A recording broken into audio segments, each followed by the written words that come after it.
Bem-vindos ao Ourinhos Cast, o podcast do Poder Legislativo. Eu sou Fernanda Coraza e trago aqui para você informação, notícias e transparência sobre assuntos que impactam o dia a dia da nossa cidade.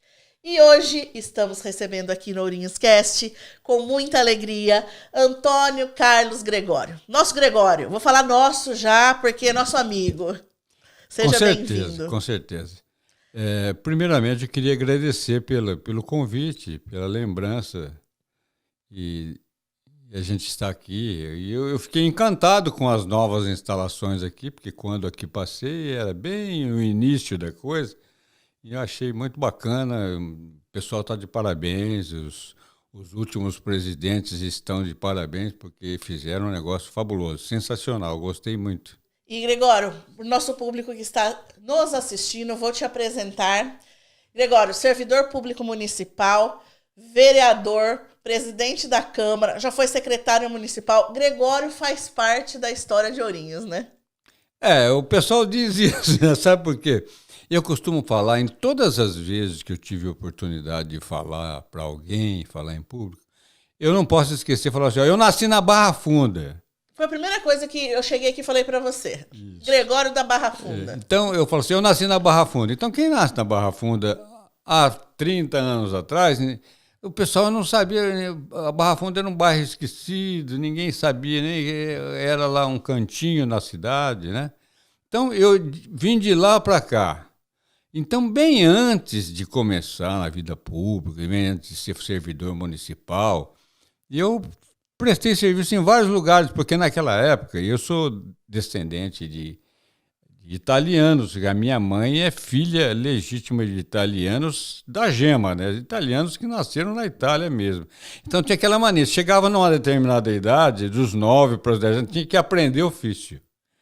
Para aprender ofício para ser alguém na vida. Então vinha da escola, deixava o material em casa e ia. Eu fui numa sapataria, depois eu fui numa farmácia, depois eu fui numa fábrica de corte de sapato. Naquele tempo existia muito, hoje ninguém se fala nisso. Existia corte de calçados que o sujeito comprava aquilo e levava para o sapateiro botar sola. Olha só como é que era o negócio. E por coincidência, na época dessa fábrica de corte de calçados, era o pai da Belks. Olha isso. E eu conheci a Belks menininha, era bem novinha, era bem mais nova que eu. Agora, então, vamos falar do menino Gregório, então. Como era o menino Gregório lá na Barra Funda? Como que era Ourinhos na sua infância? Danado pra chuchu. Danado daqueles meninos de vila, pés descalços, do Virgínia Ramalho, tá? No Virgínia Ramalho era interessante, que a gente ia descalço para a escola. Eu, pelo menos, a maioria ia descalço para a escola. A família de poucas posses, então não tinha esse negócio.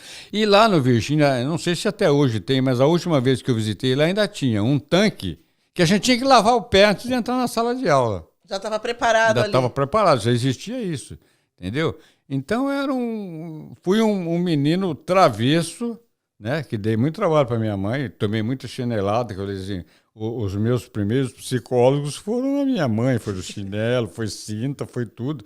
Era rígido. Era rígido. Então trazia a gente no cortado. Só que é aquele negócio, né? Infância livre, né? Você estava totalmente tranquilo. Eu chegava da escola e ia aprender ofício, voltava e ia brincar e entrava para dentro a hora que a mãe chamava. Não tinha outra coisa para fazer, né? Não existia mais nada. A gente era... E como era lá a Barra Funda nessa época? Barra Funda nessa época era chão batido. Isso que eu ia perguntar, chão batido. Não tinha água. Não tinha água na torneira. Vinha de madrugada um chorinho de água. Para isso, cada residência tinha tambores na frente. O caminhão d'água deixava os tambores, enchia lá. E a gente pegava, baldeava aquela água lá para dentro, entendeu? A gente baldeava aquela água lá para dentro para fazer lá, enchia os potes, e uns potes grandes, né? E a gente enchia aquilo e usava dessa maneira. Porque não tinha água. A água vinha só de vez em quando, e quando vinha era muito pouca, né? Então não existia, a gente não tinha caixa d'água para armazenar essa água, vivia assim. A gente chamava eram umas tinas de barro, né? Porque a gente morava perto da cerâmica Santo Antônio, da Dona Pepa, né? A gente chamava a cerâmica da Pepa. Então, lá, essas tinas eram feitas lá, de barro, né? E a gente tinha várias em casa. Umas tinha mantimento, outras tinha água, a gente tinha tudo isso. Então, um menino que tinha medo. Quando eu fui trabalhar num local, nas casas pernambucanas, eu tinha medo quando o telefone tocava. Eu fui trabalhar de pacoteiro. Quantos anos nessa época? 12 para 13 anos. Tá? Então, fui trabalhar de pacoteiro ali. Olha só. E como que esse menino Gregório, 12, 13 anos, que desde muito cedo começou a aprender o ofício, como você falou, foi parar na prefeitura? Então, olha que interessante. Eu teve uma época que eu estudava, arrumaram para me estudar à noite, para poder. Não tinha idade para isso, mas tinha que, sei lá, os responsáveis foram lá para fazer, para estudar à noite e tal. Daí, o que aconteceu? Eu trabalhei na Pernambucana há vários anos. Vários anos. E na última vez houve uma briga lá dos meninos lá, e eu estava por meio, e aí o gerente dispensou todo mundo. Mandou todo mundo embora. Mandou todo mundo embora. O que meu pai fez? Meu pai tinha uma irmã, uma tia minha, que morava em Venceslau Brás. Eu não sabia nem onde era isso. Conhecia essa tia, assim, esporadicamente, que via, tal. Fui passar um tempo lá. Um lugar frio para danar. Fui para lá. E fiquei lá na casa da minha tia, um temporal. Tem uma temporada boa lá. Quando eu voltei, já existia um programa, como é a Associação Mirim. Certo. Acho que era Jovens Aprendizes. O embrião da Associação Mirim, vamos dizer assim. E eu fui para esse programa, né? Aí tinha que estudar, tal, daí foi fazer datilografia, aquela coisa toda e tal. E aprendendo uma coisa, aprendendo outra. E depois, o que eu fazia? O senhor Michel Hábito Thanos, ele era o chefe de um setor da prefeitura que cuidava da limpeza urbana, cuidava de vários setores. E foi lá e pensou alguns meninos lá desse meio. E eu fui um deles. Até por influência do meu pai, que era servidor também da prefeitura, né? Acho que foi por influência dele. Me pensou lá, falou, olha, você... A partir de amanhã você vai... ele chegou e falou assim, quem sabe escrever a máquina? Eu levantei a mão. Já estava lá, ASDFG. Isso. Aí fomos lá para um canto.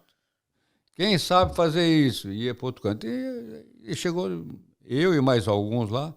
E ele falou assim, amanhã você se apresenta na prefeitura, para o senhor Tibério, entrega esse papel, tal.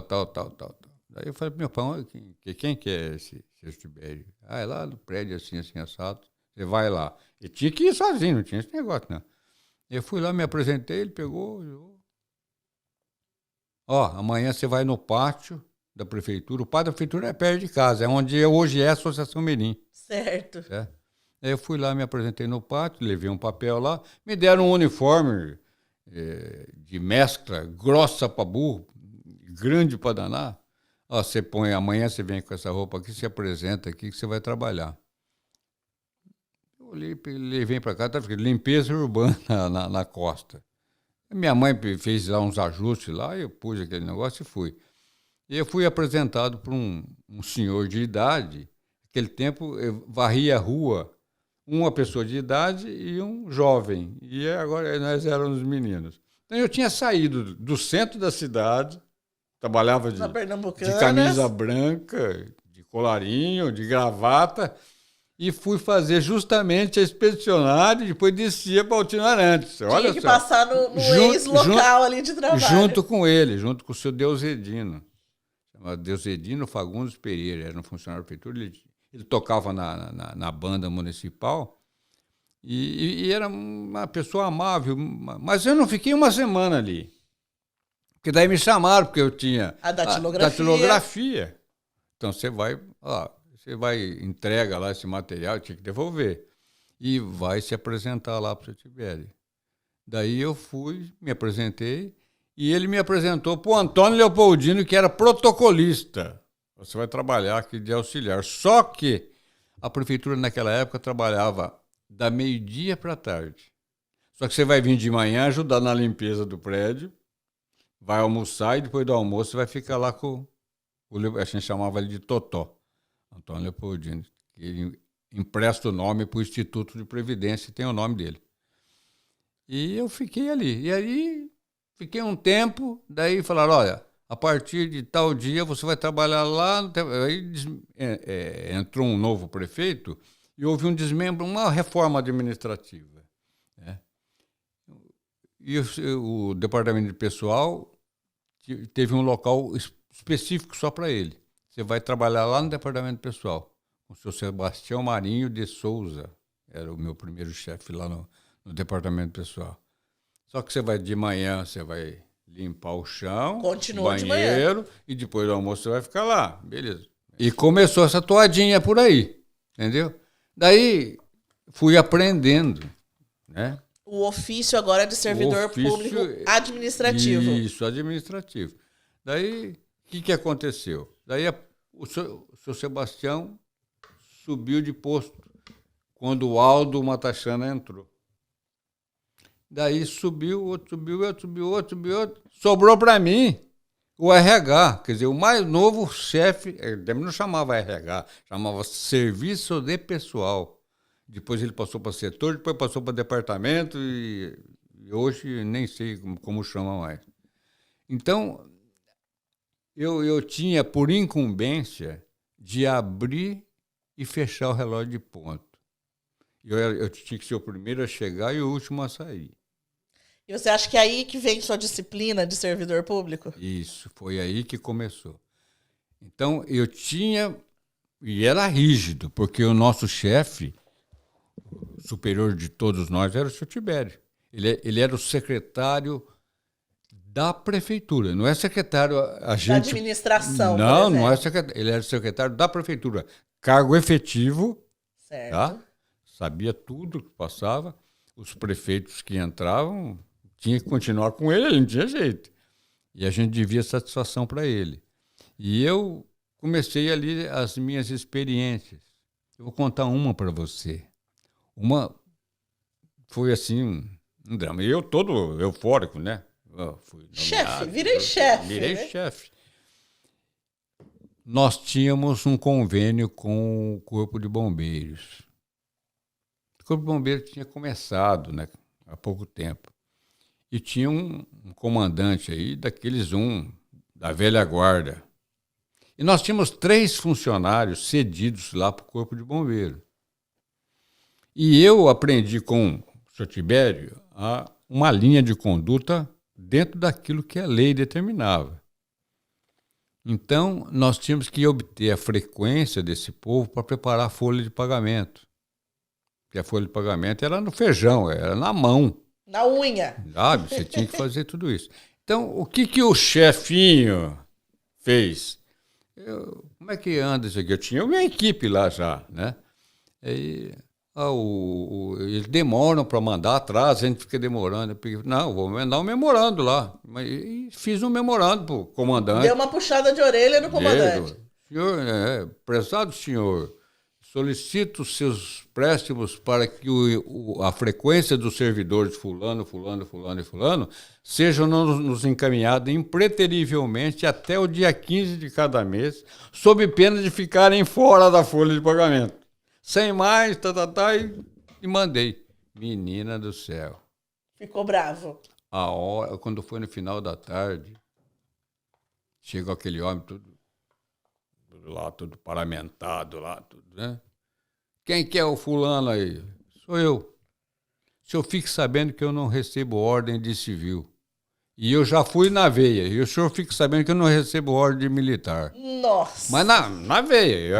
Eu fiquei... Afrontoso. Fiquei, E ele... Subiu lá, foi falar com o senhor Tibério. Se acertaram, foi embora. O Tibério me chamou.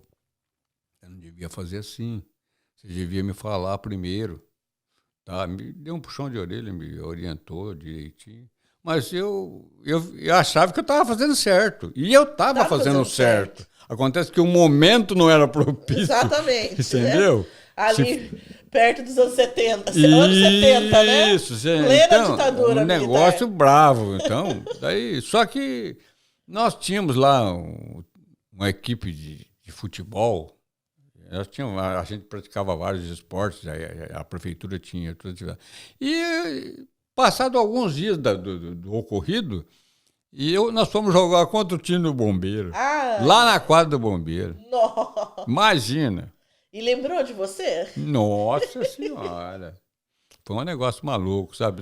Mas depois a gente ficou bons amigos. Depois ele foi embora, veio se despedir de mim. Todos os que passaram por lá, a gente tinha um contato muito forte por causa do pessoal que a gente cedia para lá. Então a gente estava sempre em contato, né? E você acha que nessa época que você começou a trabalhar na prefeitura, que você começou a viver ali o poder público, porque querendo ou não, a prefeitura é um lugar que ela mexe com a vida de todo mundo, né? Independente do tamanho da cidade, da época, etc. Você acha que essa sua paixão por Ourinhos, por histórias de Ourinhos, pela cultura de Ourinhos começou aí? Com certeza. Sabe por quê? Porque você vem de um bairro bem pobre, esquecido. Era esquecido mesmo, sabe? Só era lembrado porque vinha o pessoal de cima da linha, que era o pessoal da elite, ia levar a roupa para a lavadeira, ia buscar a cozinheira para fazer a comida de final de ano, porque lá na Barra Funda tinha todas as culturas, você tinha tudo. A gente tinha a Gruta Baiana, que fazia comida típica baiana, sabe? A gente tinha as festas populares, sabe? Eram todas feitas lá na Barra Funda, a grande maioria delas era tudo feito lá. Então, tinha a banda, era na Barra Funda, falando assim, a zona do Baixo Meretrístico era na Barra Funda, a cadeia era na Barra Funda, tudo era na Barra Funda. Debaixo da linha. O cemitério era na Barra Funda, era tudo para lá, entendeu? Então, a gente sabia que o pessoal tinha um pouco de... Não vou falar de desrespeito, a gente via a gente num outro plano, mas estava sempre lá, né? Tinha as equipes de futebol, tinha time famoso, era o Esporte Clube Operário, depois veio o Gazeta, Olímpico, e veio esses times que fizeram a história da cidade, entendeu? E eu fico muito triste, porque ninguém fala mais nisso. Depois que o Norival se foi, não se fala mais em história de Ourinhos. Exatamente. Sabe? O Norival até mereceu um título de cidadão oriense aqui quando eu estive na Câmara, que fui eu que fui o autor do projeto. E o Norival sempre conversava comigo e ele me passava algumas coisas, tal. E ele falava para mim, pô, você lembra quando você era meu aluno lá no Horácio Soares, você dava aula de história, porque o pessoal não fala mais na cidade, né? É só eu conheço o meu programa aqui. Falei, não, mas tem mais alguns aí. Daí foi quando o Jefferson Deus Rios veio para Ourinhos para fazer o livro, no tempo já na gestão do Clóvis, que era dele. E o Jefferson era barrafundense, porque ele morava no fim da Rua Goiás, hoje chama Narciso Migliari, e era perto da minha avó. E eu conheci o Jefferson, né? E o Jefferson foi formado na Sorbonne, puta de um cara, jornalista de nível internacional. Ele fez o livro Ourinhos. Da história de Ourinhos. E um dos determinados dias, eu encontrei com o Jefferson no corredor da prefeitura. Ele falou, rapaz, eu estou precisando de um tipo popular para me contar de Ourinhos. Eu já fui em alguns, mas não está contando a história do jeito que eu gostaria. Eu falei, então você vai ter um. Eu vou te indicar um para você. Lá da Barra Funda. É da Barra Funda. Ele falou, quem que é? Eu falei, o Vado. Você não conheceu o Vado? Eu falei, o Vado. Eu falei, ele chama Valdemir Sebastião Pedrotti. Eu falei, o Pedrotti eu não entendi bem. Um dia eu perguntei para ele, falou que era em homenagem ao vizinho. Eu falei, peraí. E o Vado era filho do pessoal da Gruta Baiana, que era na Rua Pedro Toledo, na Barra Funda. Então, eu disse para ele, eu vou dar um alô pro Vado, ver que dia que você pode ir lá. Ele falou, beleza. Aí eu falei com o Vado, falei, não, beleza, manda ele vir aqui. Eu falei, o Vado mora na rua da casa que você morava lá. Tá. Ele ficou 3 dias na casa do Vado. Só uma história. Ele ficou 3 dias lá. Lá ele dormiu, ele comeu, ficou lá. Ficou 3 dias. E eu falo para as pessoas, Quando você pega o livro Ourinhos, Memória de uma Cidade Paulista, vai lá onde ele conta os tipos populares, você vai no Vado. Você vai ver que tem mais página. Porque o Vado era a lenda viva, foi há pouco tempo atrás, Deus o recolheu. Então, ele lenda viva da história de Ourinhos, bem antes de mim, sabe? Eu ouvi muita coisa dele também. E aí ele contava cada história pra gente. E a gente gostava de ficar, sentava ali, ficava, porque naquele tempo não tinha televisão, não tinha nada. Celular, principalmente. Não tinha nada, hoje, né? sabe? Eu ficava batendo papo, conversando. E, Gregório, como que do servidor municipal começou o vereador Antônio Carlos Gregório? Olha, 3 mandatos, presidente da Câmara, uma carreira política de sucesso. Foi em 1981. O país estava tendo algumas modificações. Começando a reabertura política. Então, o Tancredo Neves fundou o PP, Partido Popular chamava. E esse Partido Popular, em Ourinhos, foi formado dentro da prefeitura. E me puseram lá também, ó, você vai participar também, tal. E eu fui participar de algumas reuniões, tal. Daí, o que aconteceu? Daí houve uma unificação do MDB com o Partido Popular. Tá? Daí, a gente foi tudo CMDB. Depois ele mudou de nome para PMDB, né? Fomos tudo pro MDB. E eu fui também. E fui lá e tal. Tinha ótimos amigos até hoje lá. Principalmente o Euler, filho de Tibério, que foi na época ele tinha a minha idade. Nós fizemos tiro de guerra juntos, estudamos juntos e trocamos umas ideias. Então, começou ali. Daí, o que aconteceu? Chegou na eleição em 83, tinha que formar os candidatos. Daí, eu não tinha nenhuma intenção. Você vai ser candidato. Por quê? Não, porque... Mas chegou na hora de ser candidato, me excluíram. Da chapa. Excluíram, não vai ser mais. Daí o Aldo ficou sabendo. Isso foi em 82. O Aldo ficou sabendo, falou assim, eu vou trazer você para o PDS. Falei, peraí, mas é tudo contra o que eu aprendi lá. Não, mas isso aí não tem nada a ver, eu estou precisando. Agora, naquele tempo, era eleição, você tinha que votar em todos do mesmo partido. De cabo a rabo. Tinha que ser, não podia ser, o voto era vinculado. Né? Aí eu falei, eu não sei, eu vou pensar.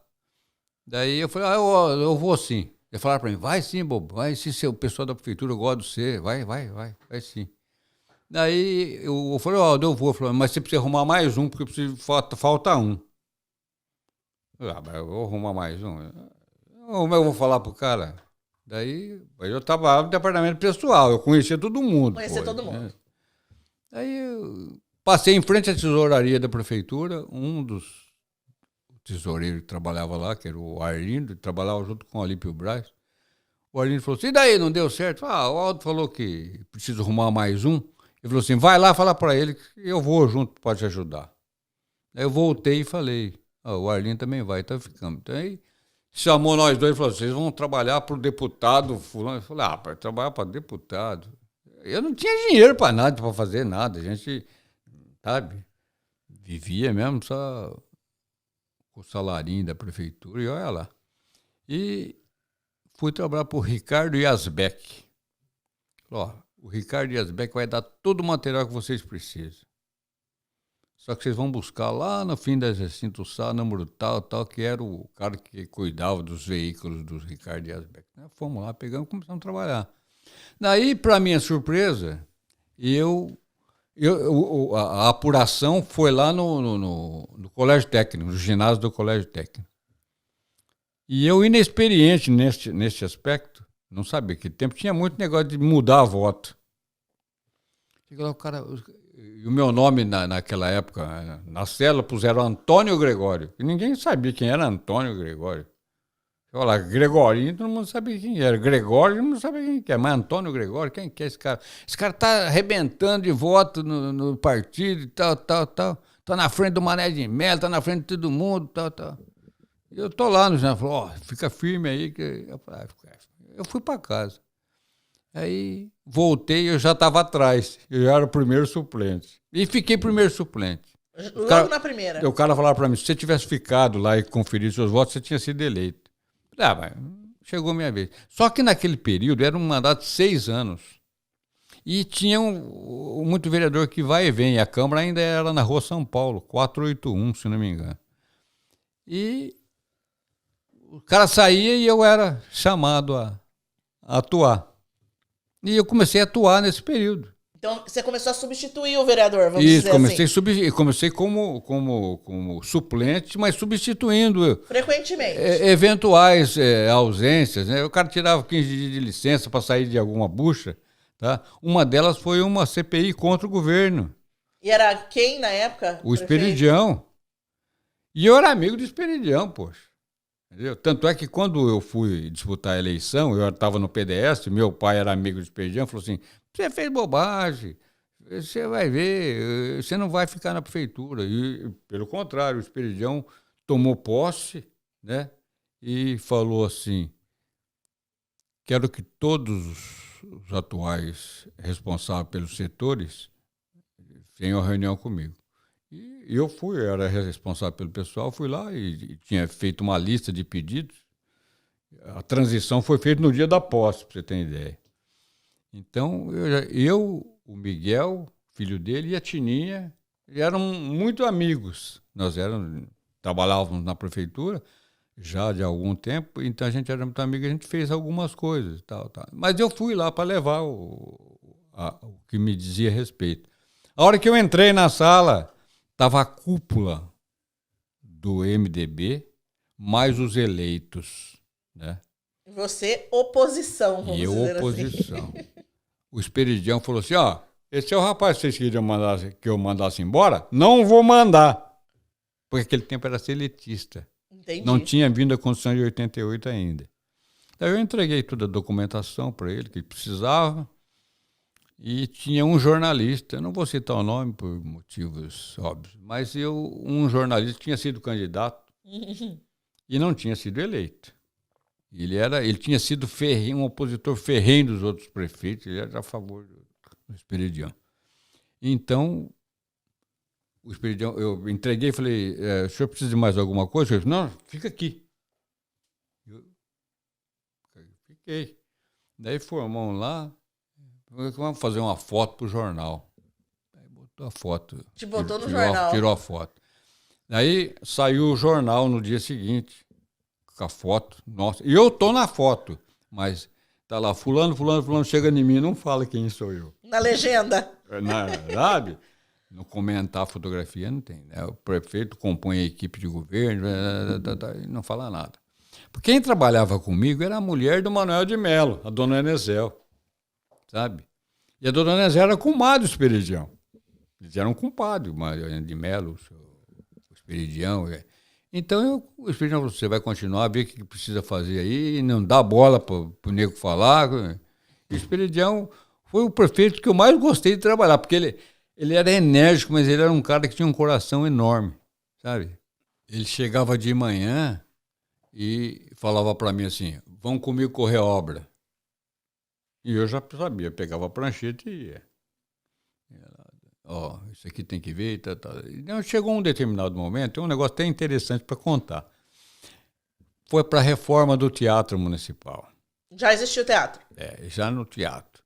E um dia o Esperidião chegou e falou para mim, ó, vamos lá no teatro hoje, pega a prancheta aí. Eu fui. Você ainda no departamento pessoal? Isso. Ele chegou lá, tinha os 2 engenheiros da prefeitura. E o Esperidião já falava na lata. Já falou um monte de abobrinha. Mas por que o senhor está bravo, Esperidião? Você viu que no banheiro não deixaram lugar para encaixar o papel higiênico?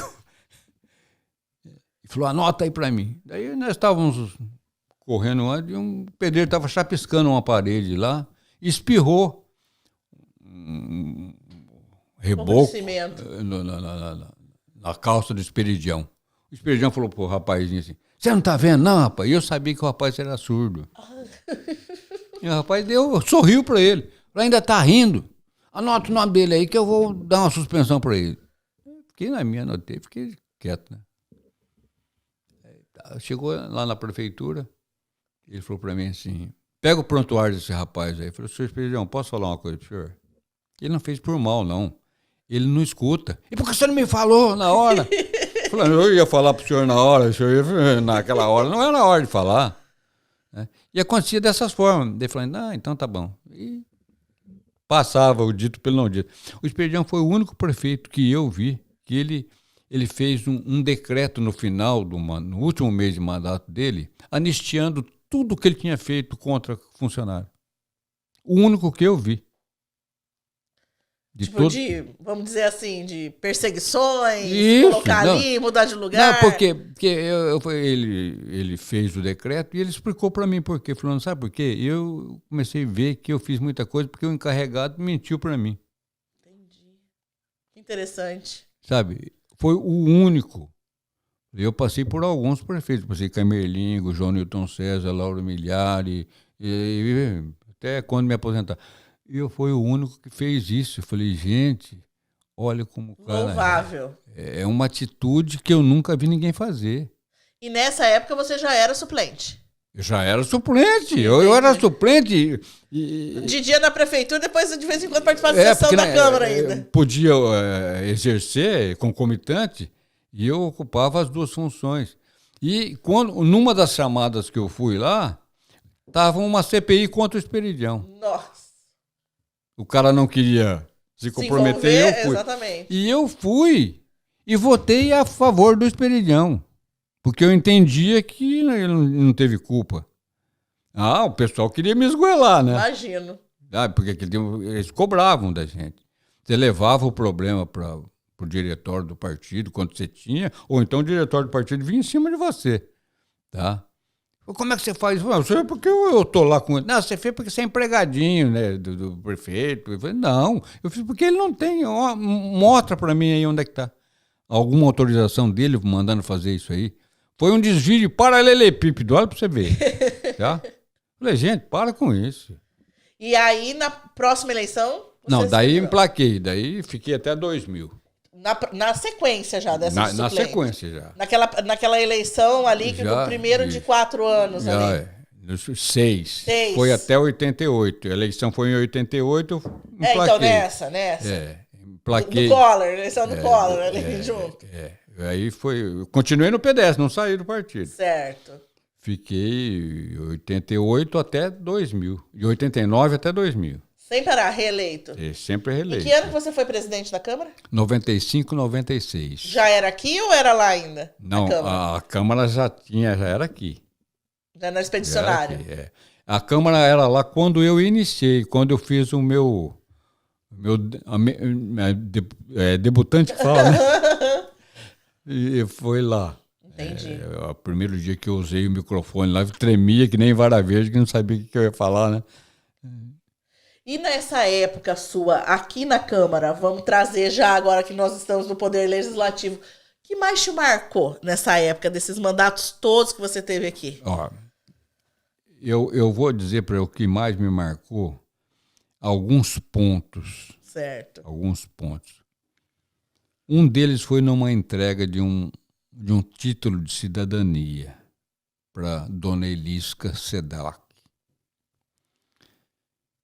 E eu fui na tribuna, porque quando eu ia na tribuna, eu me sentia assim, sabe, parece que eu tinha alguma coisa a mais daquilo que eu era. E eu tinha essa facilidade que eu não sabia de onde vinha. De comunicação, né? De comunicação. E com a Dona Elisca, eu conhecia a Dona Elisca de uma campanha e tal. E eu vi, assim, a Dona Elisca, eu falei, eu vou lá fazer a maneira. Eu não tinha sido eu o autor da concessão do título, tinha sido o Salim. Certo. Eu falei, eu preciso falar dessa mulher na tribuna. E por que eu vou dizer para você por quê? O meu pai foi sepultado no cemitério e na mesma linha, uns 3 ou 4 jazigos acima, está o marido da dona Elisca. Certo. E eu passava para ir no meu pai, eu olhava aquilo lá, eu olhava o nome e a plaquinha Elisca, com a data de nascimento. E aquilo me encucou. E naquele dia, me veio isso na cabeça. Falei, eu vou falar. Eu vou lá, parabenizei ela, porque eu sabia que ela era... Eu falei, eu gostaria de lembrar que essa cadeira que está do lado da dona Elis tinha uma cadeira vazia. Essa cadeira não está vazia. Eu falei isso. E eu vou contar uma história para vocês. Continuei desse jeito na tribuna. O marido da dona Elis que está sepultado 3 jazigos acima do meu pai. E eu sempre passava lá e via a plaquinha dele e a plaquinha dela com a data de nascimento. Então eu tenho certeza, por isso que me veio na cabeça hoje, que essa cadeira não está vazia. Obrigado a todos, me despedi, fui lá, abracei ela. A hora que ela foi na tribuna, ela falou tudo, depois ela falou assim, eu gostaria de explicar o que o meu amigo Gregório falou na tribuna. É que aquele dia do falecimento do meu marido também morreu a mulher, ficou a mãe.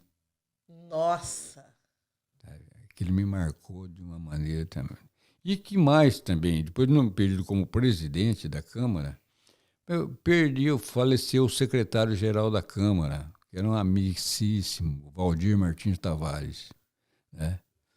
E também faleceu o meu antecessor, que era o Carlos Ferreira Felipe, no dia do aniversário de Ourinhos. Nossa!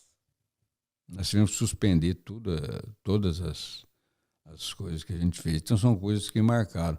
Isso marcaram de, assim, sabe, dar aquele aperto no coração de lembrar daquelas situações que a gente viveu naquele momento, né? E, no mais, foi tudo muito bom, sabe? Eu tive um período bom na Câmara. Eu acho que fui o último presidente que fez um livro, eu não sei como é que é feito hoje, mas que fez o livro de atividades. E fiz também, foi o primeiro presidente, não sei se outros fizeram, não me lembro, que se fez presente na FAP. Nós tivemos um estante na FAP, certo, na Câmara Municipal. A pessoa chegava lá, estava começando a informatização mais apurada, então botei o pessoal que estava fazendo para nós aqui lá na Câmara, lá na FAP, e como é que o vereador fulano de tal tá? Ela saía naquele papel zebrado, isso aí é a lista, tudo que o cara fazia, entregava pro cara. E não é que deu certo? As pessoas foram no instante. Foram procurar saber. Vou procurar saber. Eu falo, se você quer saber o que o seu vereador fez, fala aqui, tá? Eu falava, o rapazinho já digitava lá, já. Ó, sempre quando eu falo pro pessoal, isso hoje está tudo microfilmado, tá em algum armário, todas essas coisas que estão aí. Porque a coisa está. Quando a gente começou a fazer. A informatização mesmo, né? Isso, a informatização. Quando a gente começou a falar em TV Câmara, essa coisa, aí já não era mais vereador, mas era secretário da Câmara. Isso que eu ia falar, porque além, né, de todos os anos que você ficou como vereador, você foi um vereador que depois foi secretário-geral da Câmara. E, para quem não sabe, o secretário-geral da Câmara é quem comanda a Câmara, na verdade, administrativamente. Olha, né? Só colocar um parênteses. Em 2000 eu não fui reeleito, porque nós montamos uma chapa própria do partido e ficamos em 3º lugar. Mas, passado algum tempo, o prefeito me convidou para vir para o Monstrinho, para auxiliar o Dinho, né, que tinha voltado a ser, era uma autarquia, tinha voltado a ser Secretaria de Esporte, e eu vim para lá. E no dia 31 de dezembro da gestão de 94, eu estava aqui, que era o último dia, eu estava esperando para passar. Eu falei, eu vou passar para quem aqui? As atividades. Tal. Eu sabia quem que ia ser o secretário. Eu falei, escuta, tá tudo em tal lugar, tal. Viu? Quem for tomar conta aí, você já sabe. E eu vinha trabalhar de circular, eu não gostava de vir de carro. Certo. Eu vinha trabalhar de circular. E lá no fundo do ginásio tinha um pé de limão. Eu falei, puta, eu esqueci de apanhar um limão. Eu fiquei de levar um limão para casa. Voltei lá, apanhei o limão. Quando eu voltei, a circular já tinha passado. Falei, agora tem que esperar outra. Fiquei sentado na mureta ali. Quando eu fiquei sentado na mureta, passado uma meia hora, para um carro com 4 vereadores que tinham sido eleitos. Daí, eles disseram, o que você está fazendo aí? Eu falei, estou esperando a circular. Não, entra aqui que a gente leva. Eu conhecia todos. Daí fomos batendo papo, tal, e falaram assim, nós estávamos em reunião lá para ver se a gente faz a presidência da Câmara. E seu nome foi cogitado lá para... Se a gente fizer, a gente vai te convidar. Você topa? Falei, pô, rapaz, eu estava pensando o que eu ia fazer a partir do dia 1º. Falei, lógico que eu topo. Não deu tempo nem de descansar. Não deu. Daí me deixaram em casa. Eu fui o último a ficar, a ser entregue. Porque o cara era o presidente. Era o candidato a presidente. Fui lá, conversamos mais um tempo. Então você vai lá amanhã na posse? Falei, vou. Aí vim aqui. Aí eles ganharam a eleição para mim, eles fizeram a mesa. Daí ele fez assim para mim, fica aí. Daí eu fiquei lá um tempo, ele me chamou, me deu umas coisas, você pode ficar aqui para fazer? Comemos um lanche aqui. Começou a trabalhar já, na verdade. Dia 1º, olha pra você ver. Dia 1º. Tomamos umas providências aí, tal, mas não fui para ser secretário, não. Ele falou assim, eu vou implantar um outro negócio aí, você vai cuidar do pessoal, porque parece que aqui não tem departamento pessoal específico. Eu falei, beleza. Que era a sua especialidade da vida inteira como então, servidor. Daí né? eu fui fazer isso, fui começar a fazer junto com a contabilidade que funcionava isso. Tá? E daí, passado um tempo, mudou o presidente e o presidente me convidou para ser secretário. Daí fiquei até 2000. E, Gregório, todo mundo assim admira muito também sua memória, na verdade.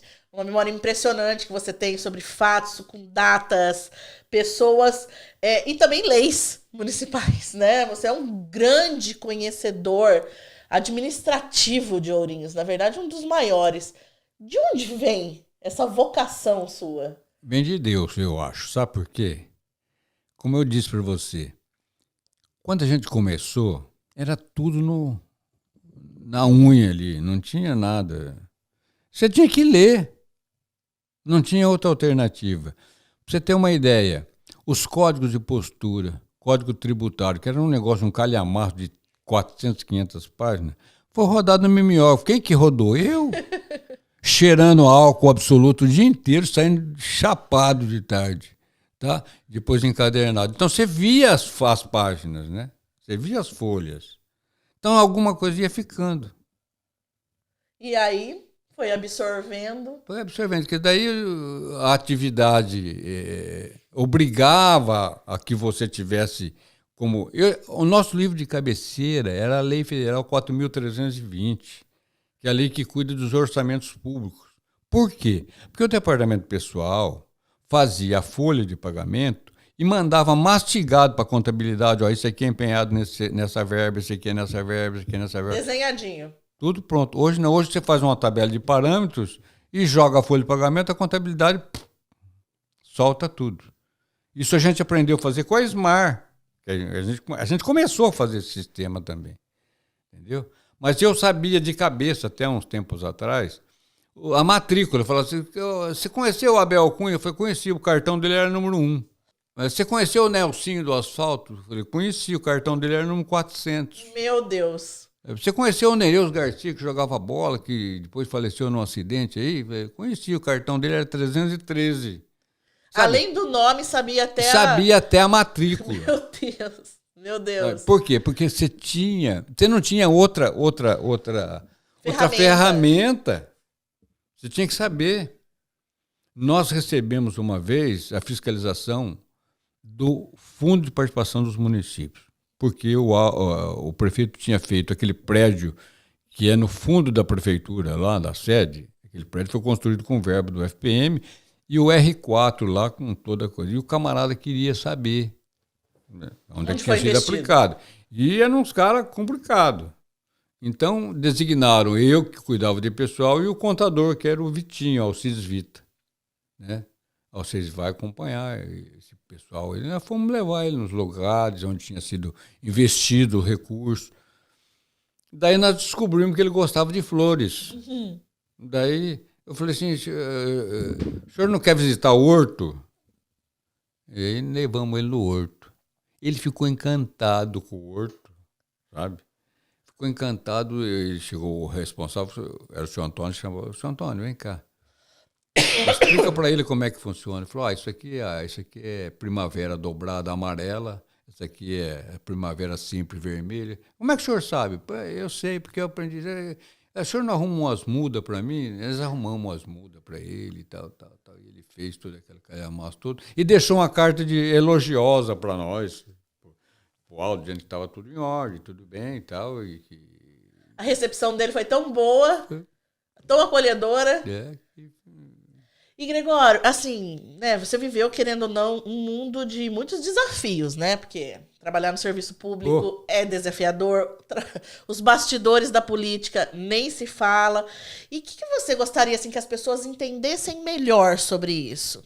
Veja, como que a gente atuava, eu, pelo menos, aprendi dessa forma.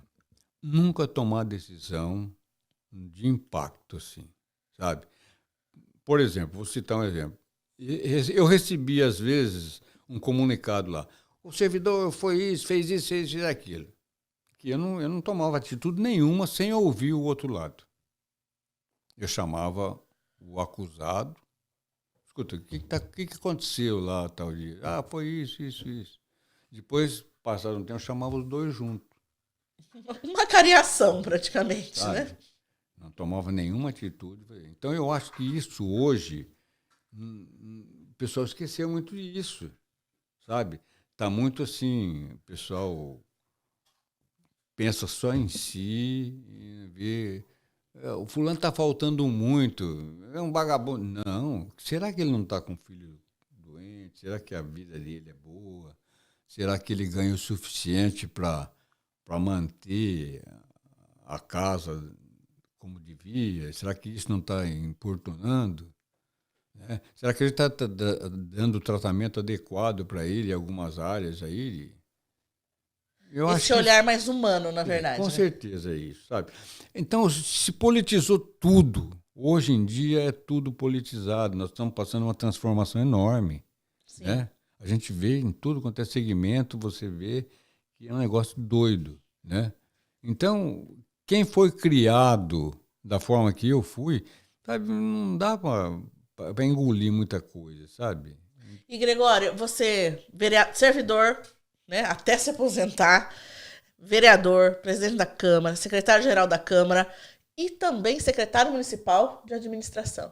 Você fez um ciclo gigantesco, né, dentro do poder público. Você sabe que eu acho que a gente é predestinado a algumas coisas, sabe? Eu confesso que eu não tinha preparação para ser tudo isso, não. De maneira nenhuma, não, jamais. Tinham pessoas muito melhores que eu. Ah, não tinha. E eu... Por que fui eu? Falei, isso aqui é uma missão, né? Você vem... Porque eu venho de uma família que o meu avô foi servidor da prefeitura, o pai do meu pai. Uma família de servidores. O meu pai foi, né? E eu vim. E a minha irmã se aposentou na SAI, na extinta SAI, sabe? Então, nós temos aí... Gente, isso aí é alguma coisa... Mas vocês, na verdade, vêm da essência do servidor para servir. É. Bem assim. E meu filho, eu nunca influenciei, te juro mesmo, nunca influenciei nenhum deles... Certo. Para ser político ou ser funcionário público. Falar, procura outra coisa.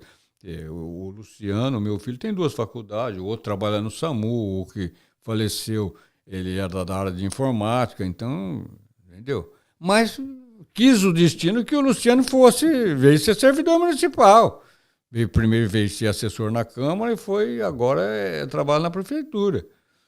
Eu sei lá, às vezes eu paro para pensar. Não ia escapar, não teria como. Às vezes eu paro para pensar e falo, meu Deus do céu. E, Gregório, se você pudesse pensar assim, em algumas pessoas, que são 2, 3 pessoas, que já se foram e marcaram Ourinhos aí dentro da sua trajetória, quem que você destacaria pra gente? São vários. É aquele que eu falei para você do livro... Do Jefferson. O Vado, Valdemir Sebastião Ferreira. Seria uma delas. Pedrotti. Esse Sem dúvida. Sem dúvida. O Camerlingo, Domingos Camerlingo Caló. Ousado na cidade, transformou a cidade. Transformou a cidade. E dos que já partiram. E como prefeito, o Aldo, né? O Aldo. Todo mundo fala, né? Engenheiro também, né? Porque o Aldo pegou um período da ditadura, né? A gente fala ditadura, o governo militar, para aqueles que não gostam que fala ditadura, governo do povo. O Aldo pegou a prefeitura e fez uma revolução. Por quê? Porque tinha o tal do Projeto Cura. Que era o quê? Era um programa de governo que investia em dinheiro. O Cura é uma sigla. Certo. Mas do governo o quê? Do governo federal? Do governo federal. Ah, tá. Só que você tinha que pagar o Projeto Cura. E na época deu uma briga danada na Câmara, porque uns eram contra, endividar a Câmara. Até hoje você vê isso. Mesma coisa. Né? Eu sempre, quando alguém fala, eu falo, gente, ninguém empresta dinheiro se você não tiver capacidade de endividamento. Agora, se você pode ser até a favor ou contra, é outra conversa. Agora, cada governo tem um plano de governo, um vai investir numa coisa, no outro, você tem que respeitar isso. E eu nunca vou criticar ninguém por causa disso. Vai parar. É que você é um democrata, né? Você tem que ser democrata. E daí? O povo não escolheu o Zé, o João, o Antônio, então a gente tem que entender. E depois, se não deu certo, põe outra, é outra conversa. E agora, nós estamos sabendo que já houve uma legislação, já vai mudar, já não vai ter mais reeleição a última reeleição para prefeito, vai ser essa próxima, depois não tem mais reeleição para prefeito. Sim. Ótimo, eu acho isso viável, mas eu acho que isso tinha que ser em todas as esferas. Porque daí você ia acabar com o político profissional ou o político de estimação. Certo. Né? Então eu penso dessa maneira. Eu falei, mas você foi. Eu fui porque naquele momento era, mas eu também não engolia muito esse tipo de coisa, não. Eu acho que não. Eu falei, tá bom. E nessa sua trajetória também, tem alguma história assim inusitada, engraçada mesmo, que aconteceu nos bastidores, tanto da prefeitura quanto da Câmara, que você lembra? Engraçada? Inusitada, diferente. Tem uma bem diferente. Vivia o período militar no seu auge. A sede da prefeitura era na Expedicionária 580. Certo. Tá? Eu estava iniciando ali. Nós tínhamos, ali na frente, era um muro baixo com uma sebe. Era um muro baixinho, sabe? Na Expedicionária 580. Mas a prefeitura trabalhava, como eu afirmei lá atrás, do meio-dia para a tarde. De manhã era interno. Era limpeza. Limpeza, aquela coisa. E tinha o porteiro. O porteiro ficava ali na frente. E era um porteiro de carreira, o porteiro mesmo, que tinha o relógio, enquanto não abria, não fechava. Era assim. E eu estava limpando o gabinete do prefeito. E o prefeito, debruçado na janela, ele fumava um charuto, passou um militar, comandante de tiro de guerra. O prefeito, fulano, vem aqui, preciso falar com você. Ele veio e falou assim, o muro, o portão está fechado. Falei, pula aí. Ele pulou, porque era baixinho, pulou, subiu. E entrou no gabinete. Mal ele entrou no gabinete, o porteiro veio atrás. Muito me admira o senhor ser um militar. Custava o senhor me chamar para abrir o portão? Deu uma bronca no militar. No auge da ditadura. No auge da ditadura. Na frente do Camerlingo. E o Camerlingo também não falou nada. Ficou todo mundo quieto, ele saiu. E o militar? Não abriu a boca. Não abriu a boca, porque viu que estava errado. Isso é uma... Sabe, eu sempre que posso falo isso. Falei, gente, não era tanto assim que o nego fala, não. Sabe? Teve situações que estavam o cara baixou a crista ali e ficou quieto, não falou nada. E que memória, assim, de Ourinhos que te emociona até hoje, assim? Você fica emocionado de lembrar uma coisa que aconteceu. São muitas, viu? Foram muitas coisas que aconteceram de emocionar mesmo.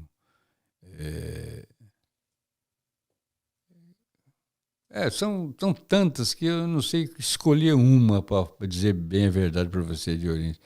Eu volto lá na minha infância, sabe? De ver a festa de congada que tinha na rua Pedro Toledo. Como era? Era um negócio maravilhoso, né? Saudavam os reis do Congo, né? Feito pelos moradores do bairro. Pelos moradores do bairro. Não tinha participação pública, não tinha nada, não. Certo. Era o pessoal ali. Era um negócio que a gente adorava, né? Eu sempre falo, a cultura, o pessoal deixou muito... criaram muitas inovações aí e esqueceram aquelas coisas populares, né? Hoje é dia de Santo Antônio, né? E eu falei, pouca gente fala. O dia de Santo Antônio era festejado pelo tal do santo casamenteiro, aquela coisa, tinha um monte de festinha. Então hoje a gente não tem quase isso para mostrar para os mais jovens. Parece que vai se apagando as memórias, né? E vai subindo coisa nova. Hoje se você fala, você sabe... Conheceu o Ayrton Senna? Quem nasceu há 20 anos para cá não conheceu o Ayrton Senna. A tal da musiquinha do Ayrton Senna, ninguém sabe que era do Ayrton Senna. E o Ayrton Senna é o maior ídolo brasileiro até então. Porque, não, na verdade, assim, não há passado, né? Não. A cultura, na verdade, as histórias, a memória, elas não estão sendo transmitidas Isso, mais. ela né? não se transmite mais esse tipo de coisa. Que antigamente você ia na escola, você aprendia outras coisas. Hoje não. Hoje, daqui para cá, vamos contar. E tem até um livro do George Orwell, acho que é assim que pronuncia, 1984. Eu li esse livro 2 vezes para entender. Falei, eu acho que ele errou a data. Poderia ser agora. Eu acho que ele errou a data. O cara escreveu o livro em 49, morreu em 50. Visionário. O cara é visionário. Então, você lê o livro, você fala, meu Deus... O cara acho que só errou a data. E, Gregório, se um jovem hoje te perguntasse, né? Vale a pena ser servidor público? Vale muito a pena. Ser servidor público com vontade de servir o público. Porque tem muito servidor público que se serve do serviço público. É diferente, tá? Agora, aquele servidor público que se doa, ele se sente realizado. Eu imagino dessa maneira. Eu conheço vários. E conheço vários também que não... O ato de servir ainda você acha que é válido? É válido. O ato de servir é válido, porque senão vai chegar um determinado momento que você não vai ter mais nenhum estímulo para o camarada. Não vai ter. Sabe? Você só está pensando... Não, hoje, se você vê, você fala, não, eu quero fazer mestrado, quero fazer doutorado, quero fazer isso, quero fazer aquilo. Mas e na prática, o que você fez? Qual é o legado? E justamente isso que eu queria perguntar para você. Como que você gostaria de ser lembrado? Olha, eu brinco até com o pessoal. Falo, gente, pelo amor de Deus, não me venha com história de velar na Câmara, isso para. Você não vai ter poder sobre isso, tá? Eu falo isso para meus filhos. Né? É um negócio que... Eu gostaria de ser lembrado como sempre fui na Barra Funda. Gregorinho da Barra Funda. Gregorinho da Barra Funda. O resto que veio aí é passageiro, a gente está aqui de passagem. E assim, que mensagem para a gente encerrar aqui o nosso bate-papo você queria deixar para essa cidade, na verdade, que tanto você se dedicou, que tanto você conhece, como poucos, na verdade. Que mensagem que você deixa para Ourinhos, para o futuro de Ourinhos? Olha, eu gostaria que as pessoas pensassem na cidade sem pensar em ídolos aí, sabe? Vamos excluir as pessoas. Vamos pensar no que é bom para a cidade. Não importa se o camarada que vem comandar a cidade teve seu apoio ou não. Quando você for participar da escolha do comandante da cidade, faz a coisa de maneira racional, vai ver. Não personifica o mandato, coloca a cidade como protagonista. Isso, coloca a cidade como prioridade e não a pessoa que vai, entendeu?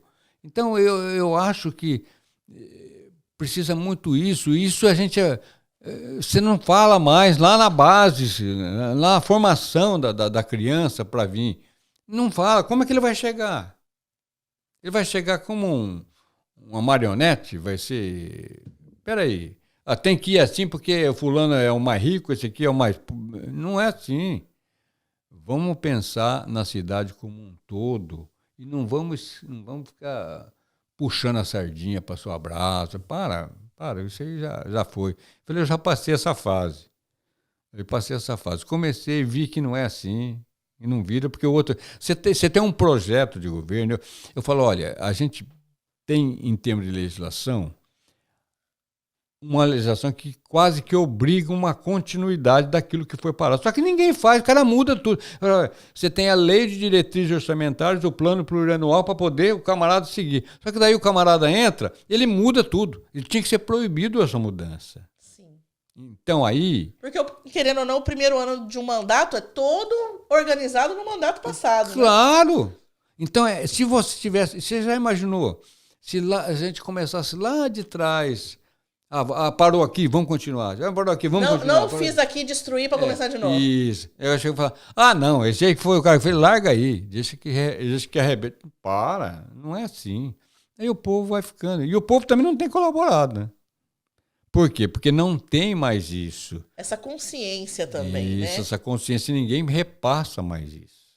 Certo. Ninguém repassa mais isso. Essa consciência, na verdade, de que ali quem está no comando é um servidor. Claro. Quer dizer, quem carrega o piano não toca. É verdade.